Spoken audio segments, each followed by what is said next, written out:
গাজায় ৭০ ভাগ অংশের দখল নেয়ার নেতানিয়াহুর পরিকল্পনায় আতঙ্কিত হয়ে পড়েছেন বাস্তুচ্যুত ফিলিস্তিনিরা।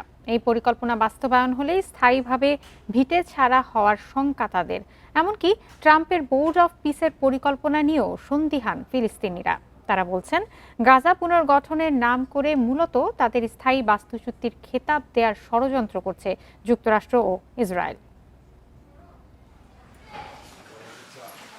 চারপাশে কেবলই ধ্বংসস্তূপ। এরপরও নিজের ভিটেমাটি আঁকড়ে পড়ে আছেন 4 সন্তানের জনক দিয়া আল এরমানি। ভেঙে পড়া ভবনের মাঝে কোনো মতে দিন কাটছে তার।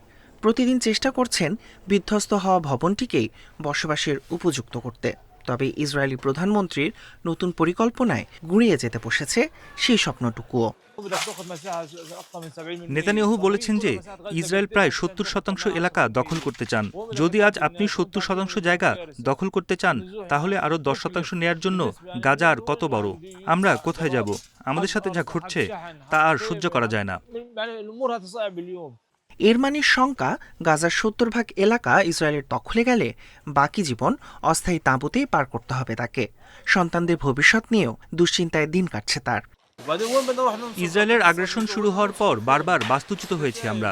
যখন আমি তাঁবু থেকে নিজের বাড়িতে ফিরেছিলাম, সত্যি বলতে বিশ্বাস করতে পারছিলাম না। আজ আরও একবার তাঁবুতে ফিরতে হবে। আর ইসরায়েলের পরিকল্পনা বাস্তবায়ন হলে আর কখনোই নিজের বাড়িতে ফিরতে পারবো না। ফিলিস্তিনিদের দুর্ভোগ লাঘব ও গাজা পুনর্গঠনে চলতি বছরের শুরুতেই বোর্ড অফ পিস গঠন করেন মার্কিন প্রেসিডেন্ট ডোনাল্ড ট্রাম্প।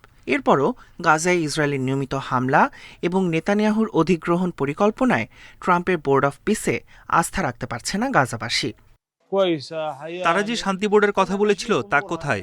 যারা বলেছিল আমরা আসব, আমরা রুখে দাঁড়াবো এবং আমরা তা করে দেখাবো, তারা কোথায়? এই সব কথার কোনো সত্যতা নেই। এখানে যুদ্ধবিরতির কোনো অস্তিত্ব নেই। প্রতিদিনই পরিস্থিতি আরও খারাপ হচ্ছে।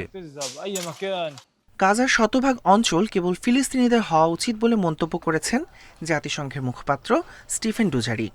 এলাকা দখল নিয়ে নেতানিয়াহুর পরিকল্পনায় গভীর উদ্বেগও জানান তিনি। 2023 সাল থেকে এ পর্যন্ত গাজার প্রায় 64% এলাকা কার্যকরভাবে ইসরায়েলের নিয়ন্ত্রণে রয়েছে।